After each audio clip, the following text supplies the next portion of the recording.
பசங்களை ரெடி ஆகிட்டு அந்த வேன் ஏற்றுறோம் இல்லையா, வேன் ஏற்றி அவங்களுக்கும் வேறு எக்ஸாம்பிள் வீட்டில் ஹஸ்பண்ட் கிளம்புறாருன்னா அவங்களுக்கும் உங்களுக்கும் நடுவில் ஒரு 1.5 hours பிரேக் இருக்குன்னா நடுவில் நீங்கள் பூந்து ஒரு 1/2 hour படிச்சிடணும். புரியுதுங்களா? இவர் 10 மணிக்கு தான் கிளம்புறாரு, பசங்க 8 மணிக்கு கிளம்பிடுறாங்கன்னா நடுவில் 2 hours இருக்கு இல்லையா, அந்த 2 hours நடுவில் ஒரு 1 hour பூந்துடும். அந்த மாதிரி அப்படி உள்ளுக்குள்ளே பண்ணால் தான் பண்ண முடியும். அதே மாதிரி நைட்டு வந்து ஒரு பர்டிகுலர் ஹவர்ஸ் பிளான் பண்ணி அந்த ஹவர்ஸ் படித்தா தான் படுக்கணும். அந்த மாதிரி நைட்டு படிக்கக்கூடிய புக்ஸுன்னு சில புக்ஸ்லாம் இருக்குது.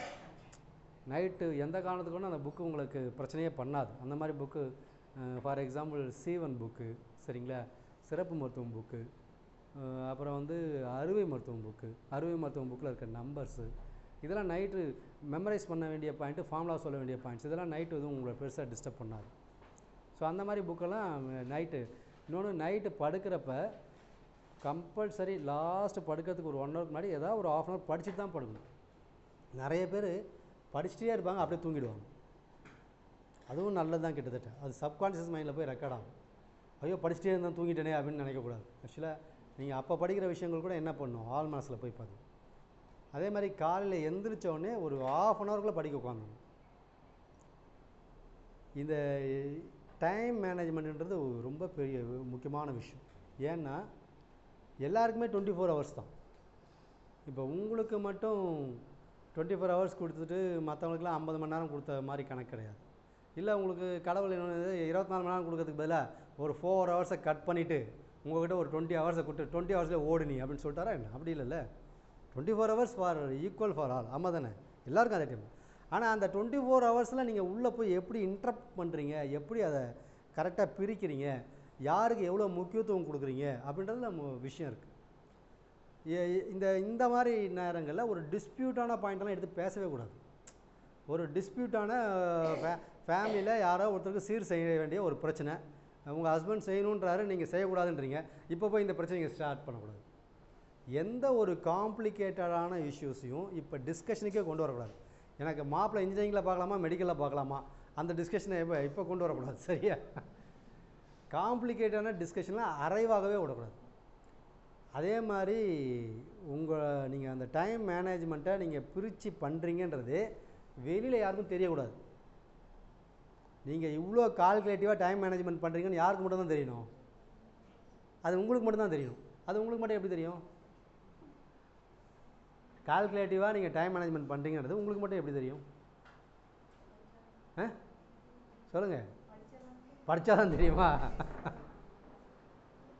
நீங்கள் கால்குலேட்டிவாக டைம் மேனேஜ்மெண்ட் பண்ணுறீங்கன்றது உங்களுக்கு மட்டும் எப்படி தெரியும்? நான் கேள்வி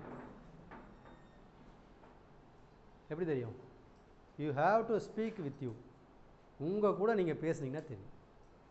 ஒன்றும் இல்லை, நைட் படுக்கிறப்ப இன்றைக்கி இத்தனை மணி நேரம் ஆவரேஜாக படித்தோம், காலையில் எழுந்திரிச்சோம், காலையில் வந்து டிஃபனுக்கு முன்னாடி இதெல்லாம் பண்ணோம், லஞ்சுக்கு முன்னாடி இதெல்லாம் பண்ணோம், ஈவினிங் டீ சாப்பிட்றதுக்கு முன்னாடி இதெல்லாம் பண்ணோம், ஈவினிங் ஹவர்ஸில் இது பண்ணோம், நைட் படுக்கிறப்ப நம்ம இதை பண்ணோம் அப்படின்னு உங்களுக்குள்ளார நீங்கள் என்னது பேசுனீங்கன்னா அந்த கிளாரிட்டி உங்களுக்கே வந்துடும்.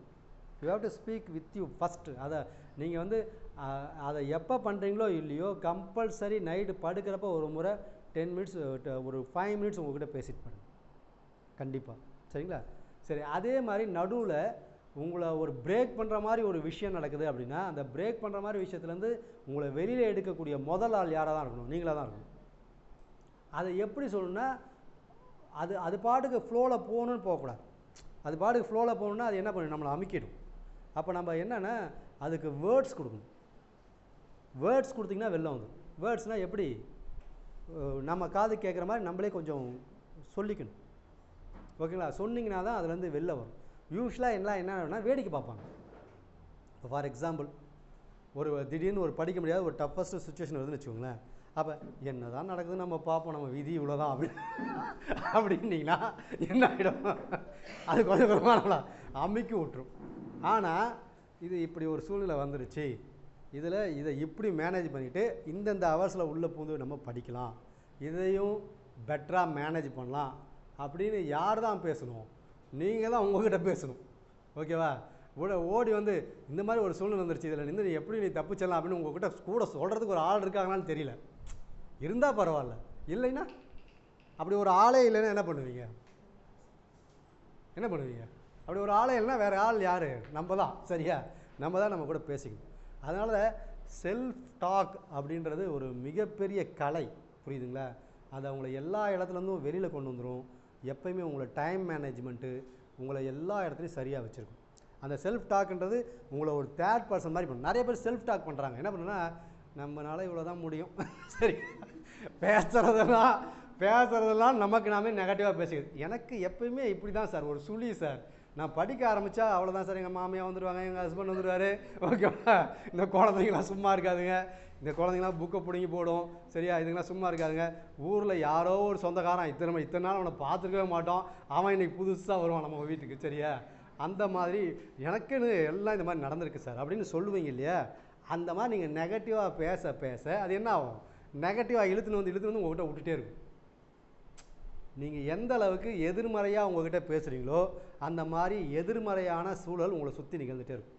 நீங்கள் அந்த மாதிரி வந்தால் இதையும் தாண்டி நான் பண்ணுவேன், இதை நல்லா பண்ணுவேன் அப்படின்னு நான் பேசிகிட்டே இருந்தேன்னா அது பாசிட்டிவாக இருக்கும். அதனால தான் நிறைய பேர் செல்ஃப் டாக் பண்ணுறாங்க. என்ன பண்ணுறாங்க? எதிர்மறையாக பண்ணுறாங்க. நேர்மறையாக செல்ஃப் டாக் பண்ணும். இப்போ ஃபார் எக்ஸாம்பிள் செல்ஃப் டாக் பண்ணுறதுக்கு நான் ஒரு சின்ன ஒரு ரிமார்க்ஸ் கொடுக்குறேன் அப்படின்னா, ஃபார் எக்ஸாம்பிள் ஒரு பெஸ்ட்டு ஃப்ரெண்டு உங்கள்கிட்டேருந்து எந்த விதமான உதவியும் அவனுக்கு தேவையில்லை. ஓகேவா? அவன்கிட்டேருந்தும் உங்களுக்கு எந்த விதமான உதவியும் தேவையில்லை. ஆனால் அவனோட ஒரே ஒரு ரோல் என்னென்னா, ஒரு நடுத்தரமாக இருந்து உங்களை வழி நடத்துறதை மட்டும்தான் அவன் பண்ணுறான். அப்படி ஒரு பெஸ்ட் ஃப்ரெண்டு உங்கள்கிட்ட பேசுனா எப்படி பேசுவான்? ஓகே, அந்த மாதிரி நம்மளை நாமளே ஒரு ஃப்ரெண்டாக்கி நாம் கைட் பண்ணுற மாதிரி பேசணும். சரிங்களா? என்ன கேட்டால், சைலண்ட்டாக இருக்கிறத விட பாசிட்டிவாக நமக்குள்ளே நம்ம சில விஷயங்களை பேசிட்டே இருக்கிறது நல்லது. ஏன்னா நிறைய நேரங்களில் நம்ம சைலண்ட்டாக இருக்கிறப்ப நம்மக்கிட்ட பேசுகிற விஷயங்கள் என்னவாக தான் இருக்கும்? எதிர்மறையாக தான். அது நம்ம ஜெனட்டிக்லேயே ஊறிட்டு வந்துருச்சு. சரிங்களா? அதை மாற்றுறதுக்கு இந்த செல்ஃப் டாக் ஒரு நல்ல விஷயம். அந்த செல்ஃப் டாக் அதனால தான் நான் என்ன சொல்கிறேன்னா, ஒரு புக்கு படித்து முடிக்கிறப்ப இந்த புக்கில் இவ்வளோ படிச்சுட்டேன், ஈவினிங் இதை படிச்சிடுவேன். ஒரு சின்ன கமெண்ட்ரின்னு சொல்லுவாங்களா இல்லையா? கிரிக்கெட்லாம் கமெண்ட் பண்ணுறாங்களா இல்லையா? அந்த மாதிரி உங்களை பற்றி நீங்கள் சின்ன கமெண்ட்ரி கொடுத்துட்டே இருங்க. காலைல பரவாயில்லப்பா 5 மணிக்கு எந்திரிச்சிட்டேன், ஓகேவா? இப்போ பரவாயில்ல, இந்த ஒரு மணி நேரம் ஒரு 4 பக்கத்தை படிச்சுட்டேன், இது போதாது, டிஃபன் சாப்பிட்டு ஒரு டக்குன்னு ஷார்ப்பாக ஒரு 9 மணிக்கு உட்காந்து 10 மணிக்குள்ளே படிச்சிடுவோம் அப்படின்னு உங்களை பற்றி ரன்னிங் கமெண்ட்ரி கொடுத்துட்டே இருக்கும் பாசிட்டிவாக. ஓகேவா? ரன்னிங் கமெண்ட்ரி கொடுத்துட்டே இருக்கிறப்ப என்ன ஆகும்? அது உங்களை ட்ரைவ் பண்ணும். அந்த ரன்னிங் கமெண்ட்ரி என்ன பண்ணும்? உங்களை ட்ரைவ் பண்ணும். ரன்னிங் கமெண்ட்ரினா வீட்டில் எல்லாருக்கும் கேட்குற மாதிரி ரன்னிங் கமெண்ட்ரி கொடுத்துட்டே இருந்து அவங்களாம் என்ன ஆகிடுவாங்க? அவங்களாம் ரன் ஆகிடுவாங்க. சரியா?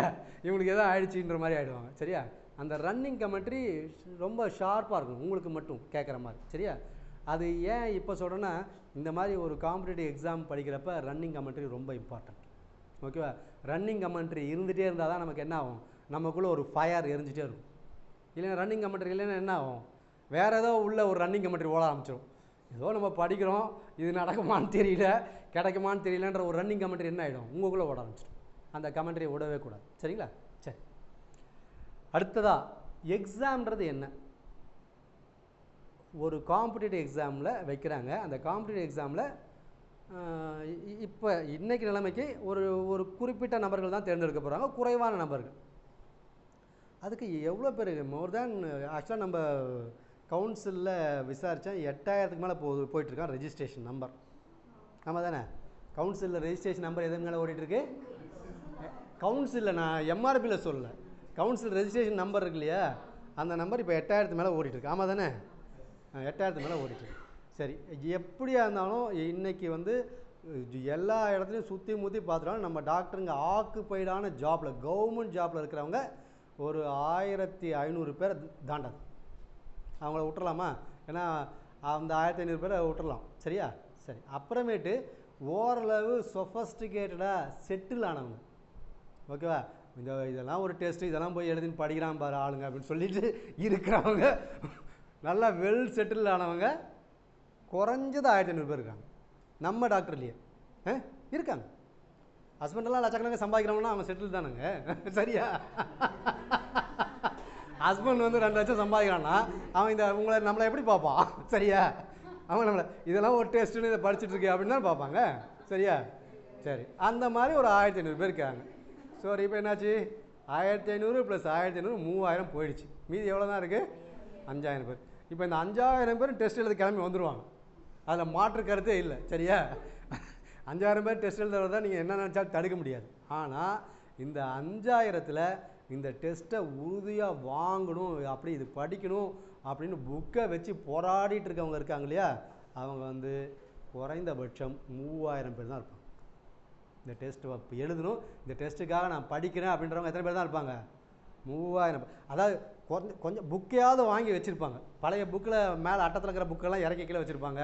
சரியா? புக்கெல்லாம் எடுத்து டேபிள் மேலே வச்சுருப்பாங்க. இந்த மாதிரி புக்கை டேபிளில் வச்சுருக்கவங்க எத்தனை பேர் இருப்பாங்க? 3000 பேர் இருப்பாங்க. சூழ்நிலையினால் அமுக்கப்பட்டு நசுக்கப்பட்டு அங்கங்கே டியூட்டி பார்த்துக்கிட்டு கிளினிக்கில் இருந்துக்கிட்டு, சரியா, வீட்டில் பெரிய ஃபேமிலியில் மாட்டிக்கிட்டு படிக்கவே முடியாதுன்ற ஒரு சூழ்நிலையில் ஒரு 1000 பேர் அவுட்டு. ஓகேவா? எத்தனை பேர் அவுட்டு? 1000 பேர் அவுட்டு. மீதி 2000 பேர் தான் ஒரிஜினல் காம்படிட்டர். அந்த 2000 பேர் உள்ளே பூந்து புக்கை வச்சு படிச்சுட்டு இருப்பாங்க. படிக்கிற முடிஞ்ச அளவுக்கு ட்ரை பண்ணுவாங்க. இந்த 2000 பேர்லேயும் டெக்னிக் தெரியாமல் ஏதோ நானும் படிக்கிறேன்டா, எம்புசன் கச்சேரிக்கு போனான்னு சொல்லுவாங்க இல்லையா, அந்த மாதிரி நானும் படிக்கிறேன்டா, இந்த எம்ஆர்பி வந்துருச்சு அப்படின்னு படிக்கிறவங்களில் டெக்னிக் தெரியாமல் அந்த புக்கை படிக்கலையே, இந்த புக்கை படிக்கலையே, ஒரு மாதமாக படிக்கலையே, ஒரு வாரமாக படிக்கலையேன்னு அந்த மாதிரி ப்ரெஷர்லேயே நெகட்டிவாக பேசுன்னு சுற்றுற ஆளுங்களே நம்ம ஆளுங்களே 1000 பேர் இருப்பாங்க. எத்தனை பேர் இருப்பாங்க? நம்ம ஆளுங்களே. அதான் அந்த 1000 பேர் அவுட்டு. அவங்களாம் ஒரு இந்த பீரியடை ரன் பண்ணுறதுக்காக தான் அவங்களாம். ஓகேவா? அவங்களால இந்த 1000க்குள்ளே நுழைய முடியாது. இந்த ஃபஸ்ட்டு 1000 இருக்கு இல்லையா, இதுதான் கான்சன்ட்ரேட்டட் ஏரியா. இந்த ஃபஸ்ட்டு 1000 தான் இந்த ஜாப் எனக்கு கிடைச்சே ஆகணும், இந்த ஜாபை நான் எப்படியா வாங்கினோம் அப்படின்னு சொல்லிட்டு புக்கை வச்சுட்டு போராடிட்டு இருக்கவங்க. ஓகேவா? அந்த புக்கை வச்சு போராடிட்டு இருக்கவங்களையும் டாப் மோஸ்ட், அதாவது ஒரு நாளைக்கு more than 8 hours, minimum of 8 hours, more than 10 hours spend பண்ணக்கூடிய ஆளுங்க, புக்கை மாற்றி பார்க்குறவங்க, நம்ம மாதிரி கிளாஸ்க்கு வரவங்க, டெஸ்ட் எழுதி பார்க்குறவங்க, டெஸ்ட்டெல்லாம் எழுதி பார்த்து எல்லா விஷயத்தையும் உள்ளே போடுறாங்க இல்லையா, அது 500 பேர் தான் இருப்பாங்க. எத்தனை பேர் தான் இருப்பாங்க? 500 பேர் தான். ஸோ ஒரிஜினல் காம்படிஷன்றது எத்தனை தான்? 500 தான். ஓகேவா? அந்த 500ல் யார் புஷ் அண்ட் புல் உள்ளே போகிறாங்க அப்படின்றதுல தான் இருக்குது. இது ஒவ்வொரு நாளும் முடிவாகுது. நீங்கள் ஒரு நாள் நீங்கள் வந்து இன்றைக்கி 500வது ஆளாக இருக்கீங்கன்னு வச்சுக்கோங்களேன். 500 நிற்க வச்சுட்டேன், 500வது ஆளாக இருக்கீங்கன்னு வச்சுக்கோங்களேன். இன்றைக்கி உட்காந்து நீங்கள் நைட்டு ஒரு 4 மணி நேரம் படிச்சிங்கன்னா கூட நீங்கள் என்னவா ஆகிடுவீங்க? 460 ஆளாக மாறிடுவீங்க. இந்த ஒரு வாரம் உட்காந்து நீங்கள் 10 மணி நேரம் படிச்சிங்கன்னா கூட நீங்கள் என்ன ஆளாக மாறிடுவீங்க? 302வது ஆளாக மாறிடுவீங்க. இன்னும் ஒரு 15-20 நாள் வச்சு வெளுத்து கட்டுறீங்கன்னு வச்சுக்கோங்களேன், நீங்கள் எதுக்குள்ளே ஒரு 200க்குள்ளே ஓடிட்டுருப்பீங்க. ஓகேவா? லாஸ்ட் மினிட் மணிக்கும் அந்த டெம்போவை அப்படியே மெயின்டைன் பண்ணுறீங்கன்னா கடைசியில் எங்கேக்குள்ளே ஓடிட்டுருப்பீங்க? 100க்குள்ளே ஓடிட்டுருப்பீங்க. கடைசியில் எக்ஸாம் ஹாலில் போய் வச்சு வெளுத்து கட்டுறீங்க அப்படின்னா என்னவா? 26க்குள்ளே ஓடிட்டுருக்கீங்கன்னு அர்த்தம். சரியா? அதனால் அந்த புஷ் அண்ட் புல் மாறிட்டே இருக்கும் இந்த பீரியடில். இந்த பீரியடில் மென்டல் ஸ்டெபிலிட்டி தான் முக்கியம். அதனால தான் நான் வந்து அடித்து பிடிச்சி நீங்கள் கிளாஸ்க்கு வரேன். சரியா? ஏன்னா எல்லா டிஎன்பிசிலையும் எல்லா எம்ஆர்பிலையும் நான் இந்த மாதிரி வந்து கிளாஸ் எடுக்கிறது ரெகுலராக பண்ணிகிட்ருக்கேன். அட்லீஸ்ட் வந்து ஒரு 1/2 hour பேசிட்டு அது போய்டும். அதனால தான் அது. ஸோ இந்த விஷயம் நீங்கள் புரிஞ்சுக்கிட்டு மென்டல் ஸ்டெபிலிட்டி இன்க்ரீஸ் பண்ணிகிட்டே இருக்கணும். ஏன்னா ஓடிட்டே இருக்கிறவனுக்கு நடுவில் ஒரு தண்ணி தேவை இல்லையா, தண்ணி தாகத்தோடனா அவன் வித்ரா பண்ணுறதுக்கு வாய்ப்பு இருக்குது. ஓகேவா? அந்த மாதிரி இந்த மோட்டிவேஷனை உங்களுக்குள்ளே நீங்கள் கல்டிவேட் பண்ணிகிட்டே இருக்கணும். அதனால தான் நான் நிறைய முறை இந்த இதில் ஒரு ஷார்ட்ஸில் கூட போட்டிருக்கேன். என்ன விஷயம்னா, ஒரு உலக பெற்ற நீச்சல் வீரர் அவர் வந்து என்ன பண்ணார், ஒரு பர்டிகுலர் கிலோமீட்டர்ஸை கடலில் கடந்து அந்த கரையை தொடணும். கரையை தொட்டார்னா அவருக்கு வேர்ல்டு ரெக்கார்ட். ஓகேவா? அவர் யூஸ்வலாக இந்த மாதிரி வேர்ல்டு ரெக்கார்ட் பண்ணுறவங்க சுற்றி போட்டில் கப்பல்லாம் கூடயே ட்ராவல் பண்ணுவாங்க, கேமராவில் ஃபோட்டோ எடுத்துகிட்டே போடுவாங்க. ஸோ அவர் ட்ரை பண்ணார். கிட்டத்தட்ட ஒரு 1.5 கிலோமீட்டர்ஸ் தான் இருக்குது. அவர் 20 கிலோமீட்டர்ஸ்க்கு மேலே நீச்சல் அடிச்சுட்டு வராரு. ஒரு நியரிங் ஒரு 1 கிலோமீட்டருக்குள்ளே வந்த பிறகு என்னென்னா மூச்சு முட்டி டக்குன்னு என்ன போட்டில் ஏறிட்டார். ரெக்கார்டு பண்ணலை. பட் வித்தின் அ மந்த் திரும்பி அதே மாதிரி நீச்சல் அடித்து அந்த பர்டிகுலர் கிலோமீட்டர்ஸ், அந்த 21 கிலோமீட்டர்ஸை சாலிடாக போய் கரையை தொட்டுறாரு. அவர் அவார்டும் வாங்கிடுறாரு. என்னது, கின்னஸ் ரெஜிஸ்ட் அவார்டும் வாங்கிடுறாரு. ஹிஸ்ட்ரியில் அவர் பேர் வந்துடுது. அவர்கிட்ட என்ன கேட்குறாங்கன்னா, எப்படி போன முறையும் நீங்கள் 1 மந்த்துக்குள்ளே எப்படி இது சாத்தியம், எப்படி போன முறை பண்ணல இந்த முறை பண்ணீங்க அப்படின்னா, அதுக்கு அவர் சொன்ன ரீசன் ஒரே ஒரு ரீசன் தான். என்ன ரீசன்னா, போன முறை நான் நீச்சல் அடிச்சுட்டு வரப்போ பயங்கர மிஸ்டாக இருந்தது. மிஸ்டாக இருக்கிறப்ப கரை எதுன்னு எனக்கு தெரியல. கரை எதுன்னா இவ்வளோ வித்தின் 1 கிலோமீட்டருக்குள்ளே தான் கரை இருக்குன்றதே எனக்கு தெரியல. ஏன்னா ஃபுல்லாக மிஸ்ட்டு மறைச்சிருந்தது. ஸோ கரையே தெரியாதனால கரை ரொம்ப தூரம் இருக்குமோன்னு நினச்சிக்கிட்டு நான் பயந்துக்கிட்டு என்ன பண்ணிட்டேன், படகுல ஏறிட்டேன். ஆனால் இந்த முறை நான் நீச்சல் அடிக்கிறப்ப மிஸ்டெல்லாம் எதுவுமே இல்லை, கரை கிளியராக தெரியுது. எவ்வளோ தூரத்தில் இருந்தால் பக்கம் தான் இருக்குது அப்படின்னு நினச்சி அடித்தேன். ரொம்ப சாதாரணமாக வந்துட்டேன் அப்படின்ற மாதிரி அவரோட ஸ்டேட்மெண்ட். இதுலேருந்து என்ன விஷயம்னா, உங்களோட இலக்கு இதுதான் அப்படின்னு தெரிஞ்சதுன்னா அப்போ உங்களுக்கு என்ன வராது, டவுட் வராது. நீங்கள் பாட்டுக்கு படிச்சுட்டே இருப்பீங்க. அதனால தான் நான் என்ன சொல்கிறேன்னா, நீங்கள் வந்து அசிஸ்டன்ட் மெடிக்கல் ஆஃபீஸர் ஆவீங்கன்னா உங்கள் இலக்கு எதுனா அந்த ப்ரைமரி ஹெல்த் சென்டரில் இருக்கக்கூடிய அந்த டேபிளும் சேரும் தான். ஆமாம் தானே? அதுதானே உங்கள் இலக்கு. அந்த டேபிள் சேரில் உட்கார அளவுக்கு உங்களோட இலக்கு தெளிவாக இருக்கும். ஓகே, முடிஞ்சால் உங்கள் ஃப்ரெண்டு யாராவது ஆல்ரெடி உட்காந்துருந்தாலும் அவங்கள எழுப்பி உட்கார வச்சுட்டு ஒரு செல்ஃபி எடுத்துகிட்டு வந்துடுங்க. சரியா? நீங்கள் உட்காந்து அவங்கள எழுப்பி அந்த சீட்டில் நீங்கள் உட்காந்து ஒரு செல்ஃபி எடுத்துகிட்டு வந்துட்டீங்கன்னா கூட அதை கூட ஒரு என்ன சொல்லலாம், காம்போனன்ட் ட்ரீமிங் பண்ணலாம். காம்போனன்டல் ட்ரீமிங் அப்படின்னா என்ன அப்படின்னு தெரிஞ்சுக்கோங்க. காம்போனன்டல் ட்ரீமிங்னா நம்ம லைஃப்பில் நடக்கக்கூடிய ஒரு விஷயத்தை ரொம்ப ஷார்ப்பாக உள்ளே போய் அதை பார்க்குறோம். அப்படி பார்த்துட்டா நமக்கு என்ன வராது, டவுட் வராது. ஓகேவா? நிறைய விஷயங்கள் பாசிபிலிட்டிஸ் இருக்குது. ஏன்னா இப்போ நீங்கள் ஒரு விஷயத்தை ட்ரைவ் பண்ணுறீங்க அப்படின்னா அந்த விஷயத்தை ட்ரைவ் பண்ணுறப்ப அது நடக்குமா நடக்காதான்ற டவுட்டு நமக்கு உள்ளே வந்துட்டு போக தான் செய்யும். யாராக இருந்தாலும் அது வரதான் செய்யும். ஆனால் அந்த டவுட்டை டெஸ்ட்ராய் பண்ணக்கூடிய ஒரு மிகப்பெரிய சக்தி எதுக்கு தெரியுமா இருக்குது? விஷனுக்கு இருக்குது. என்ன விஷனுக்கு இருக்குது? மேனிஃபெஸ்டேஷன் விஷனுக்கு இருக்குது.